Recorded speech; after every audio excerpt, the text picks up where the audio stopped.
Today we're upgrading the differential on my SRT charger. This is my 2007 Dodge Charger SRT-8. From the factory, these cars came with an open differential, which is kind of weird that they did that for a muscle car of the era. A little while back, we got sponsored by a company called Traction Concepts, who makes devices like this to be able to turn an open differential into a limited slip. When I pulled apart the rear end on my SRT, I discovered that the gears inside of the differential are actually starting to wear really badly. And after searching on the internet, I found this differential from a Challenger. This has the same gear ratio that my charger has. The only thing that I have to do to be able to put this inside of my charger is change the output shaft coupler from a 4-bolt to the 3-bolt design. I'll be making a separate video installing that in the future, but for now, let's install the device inside of the diff.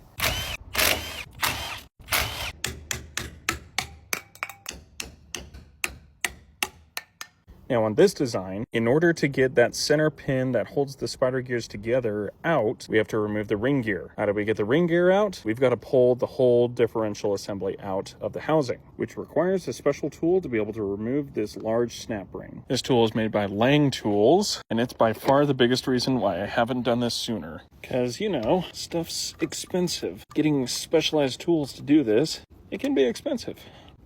Come on. Put up a fight, but it finally came out. It's a really thick snap ring, so it's not something that you'd be able to do with snap ring pliers. Also make sure when you're doing this job that you lubricate these threads really well. Otherwise this will gall up and you won't be able to use it. There we go. Now with a little bit of rotation, we should be able to just lift this baby right out. Just like that.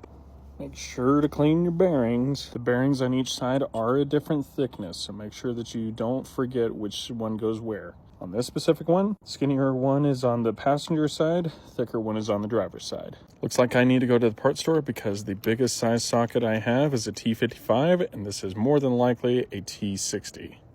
It's the next day, and I finally found a store that had a T60 socket. Now that we got the right sockets, let's get that ring gear off.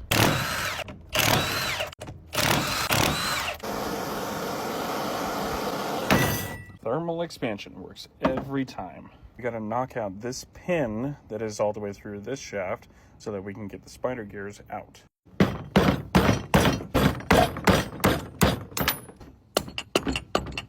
There we go. With that pin out of the way, we take the device, and as you can tell, we can't slide it in. There's physically not enough space in there. So what I've got to do is I've got to remove all the spider gears, and then I've actually got to grind them down a little bit to be able to make room for the new device. Pretty easy to do. All you got to do is rotate it, and the gears will literally come apart. Now we're going to take every gear and we're going to grind them down just a little bit on the top. I took off just enough material to not be able to read most of the lettering that's on here anymore. For reference, this is how it started. And for these larger gears, we are going to be doing the same thing, but as you can tell, there is a much larger lip that we got to take down to do that. I've been slowly grinding away, and we're getting there, but that's still just a little bit of too tight of a fit. A little bit more grinding, and then we'll see how it looks. There we go. That's what we want to see. Everything cleaned and lubricated. Final step to make this thing fully operational. Gotta pop both these off on both sides.